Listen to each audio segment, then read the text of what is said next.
সেদিন পুজো দেওয়া কমপ্লিট হওয়ার পর মন্দির থেকে বাড়ি আসতে বেশ অনেকটাই লেট হয়ে গেছিল। তারপর বাড়ি এসে মা এখানে জামাই ষষ্ঠী যে সমস্ত রিচুয়ালসগুলো হয় সেগুলো সব করছিল, যেমন বাঁটো দেয়া, তারপরে ষষ্ঠীর ফোঁটা দেয়া এবং সুতো বেঁধে দেয়া।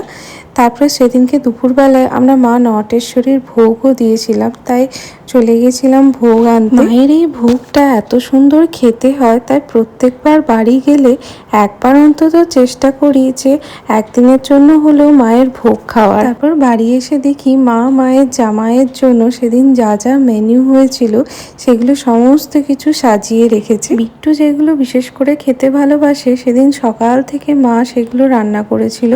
তারপরে সন্ধেবেলায় ও আর আমি দুজনে একটু বেরিয়েছিলাম, দিয়ে হঠাৎ করে দেখা হয়ে গেল সায়নের সাথে। তারপর আমরা 3 মূর্তিতে বেশ ভালোভাবে জমিয়ে আড্ডা দিয়ে বাড়ি ফিরলাম। ব্লগটা যেখানেই এন্ড করলাম, কেমন লাগলো অবশ্যই জানিও।